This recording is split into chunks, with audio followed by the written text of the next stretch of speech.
Morning fab farm. അപ്പോൾ കുറച്ച് ദിവസമായിട്ട് നല്ല വയ്യായിക്കായിരുന്നു. അപ്പോൾ ഇന്നൊന്ന് പിന്നെ സംസാരിക്കാൻ വയ്യ. ഇന്നൊന്ന് ജസ്റ്റ് തല പൊക്കിയിട്ടുണ്ട്. അപ്പം ഞാൻ വിചാരിച്ചു ഇന്ന് മുതൽ ചെറുതായിട്ട് വ്ളോഗൊക്കെ ചെയ്ത് തുടങ്ങാമെന്ന്. ഇപ്പോൾ ഈ ഓഫീസിൽ പോകുന്ന തിരക്കിലാണ്. മിസ്റ്റർ ഹസ്ബൻഡ് ഉണ്ട് കൂടെ. ഹലോ. അപ്പോൾ ഫസ്റ്റായിട്ട് എനിക്ക് എന്നെ എന്താ പറയാനുള്ളതെന്ന് വെച്ചാൽ, നമ്മളിപ്പോൾ ഒരു ഫാമിലി ഓഫ് 5500 സബ്സ്ക്രൈബേഴ്സ് ആയിട്ടുണ്ട് ആസ് ഓഫ് ടുഡേ. എനിക്കറിയില്ല എങ്ങനെ താങ്ക്സ് പറയണമെന്നൊന്നും അറിയില്ല. അപ്പം നിങ്ങൾ ശരി, എനിക്ക് തോന്നുന്നു കാർത്തിയോടും സനീനോടും ഷാസിനോടും ഷാരൂനോടൊക്കെ ഉള്ള സ്നേഹമായിരിക്കും എന്നോടും എനിക്കും കൂടെ അതിൻ്റെ ആ ഒരു സ്നേഹത്തിൻ്റെ ഒരു ഷെയർ ആയിരിക്കും കിട്ടുന്നത്. പക്ഷെ എന്നാൽ പോലും എനിക്ക് ഇത് ഭയങ്കര ഒരു അച്ചീവ്മെൻ്റ് എന്നോ ഭയങ്കര ഒരു ബ്ലെസ്സിങ് എന്നോ അങ്ങനെയൊക്കെ വേണം എനിക്ക് സത്യം പറഞ്ഞാൽ അങ്ങനെയാണ് തോന്നുന്നത്. ഭയങ്കര സന്തോഷമുണ്ട്, ഭയങ്കര സന്തോഷം. നിങ്ങളുടെ സ്നേഹം, എസ്പെഷ്യലി ഈ ആളിയനോടുള്ള സ്നേഹം, ഇറ്റ്സ് അൺബിലീവബിൾ. ഒന്നും പറയാനില്ല. അപ്പോൾ ഒരുപാട് ഒരുപാട് ഒരുപാട് താങ്ക്സ്. ഈ ഒരു സപ്പോർട്ട്, ഈ ഒരു കെയർ, അതും വയ്യാതായപ്പോൾ കുറേ പേര് മെസ്സേജ് അയച്ചിരുന്നു, ഗെറ്റ് വെൽ സൂൺ എന്നൊക്കെ പറഞ്ഞിട്ട് കുറേ മെസ്സേജസ് ഒക്കെ വന്നിരുന്നു. അതും ഈ നമുക്ക് പരിചയമില്ലാത്ത അറിയാത്ത ആൾക്കാരെ എന്നൊക്കെ ഇങ്ങനെ ഒരു സ്നേഹവും സപ്പോർട്ടൊക്കെ കിട്ടുമ്പോൾ അതൊരു എന്നെ സംബന്ധിച്ചിടത്തോളം ഒരു ഭയങ്കര കാര്യമാണ് എനിക്കത്. Coming, please keep this love and support coming. It means a lot to me. അപ്പം ഞാൻ ഇന്ന് മുതൽ ചെറുതായിട്ട് വ്ളോഗ്സ് ഒക്കെ ചെയ്ത് തുടങ്ങണമെന്ന് വിചാരിക്കുന്നു.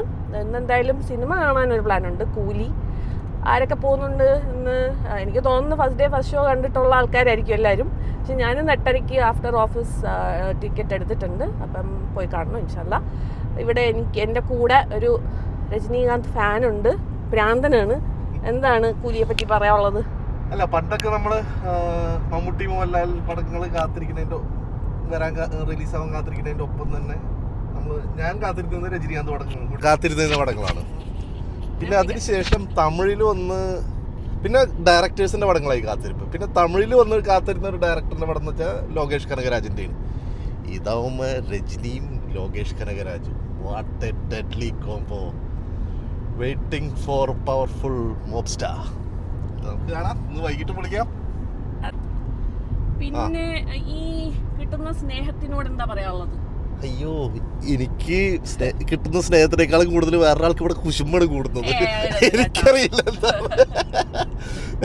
ഏതോ ഒരാള് ഓൾ കേരള അളിയൻ ഫാൻസ് ഇട്ടില്ലേ, എന്റെ പൊന്നോ, അതിന് ശേഷം ഇവിടെ വീട്ടിലുണ്ടായേക്കണ കുശുമ്പിന്റെ ഒരു കണക്കില്ല.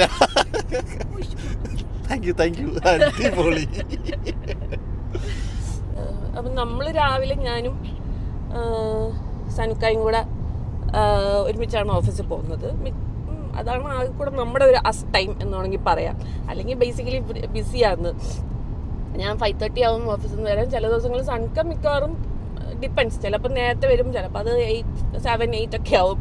അപ്പം നമ്മുടെ ടൈമാണ് ഈ ഒരു പോക്ക്, ഈ വണ്ടിയിലിരുന്ന് രാവിലെ ഉള്ള ഈ പോക്ക്. അപ്പം ഈ സമയത്താണ് നമ്മൾ പാട്ട് കേൾക്കുക, ഉള്ള പരിപാടികൾ അങ്ങോട്ടും ഇങ്ങോട്ടും തല്ലുകൂടുക, ഇതൊക്കെ ഈ സമയത്താണ് നമ്മൾ നടത്തുന്നത്.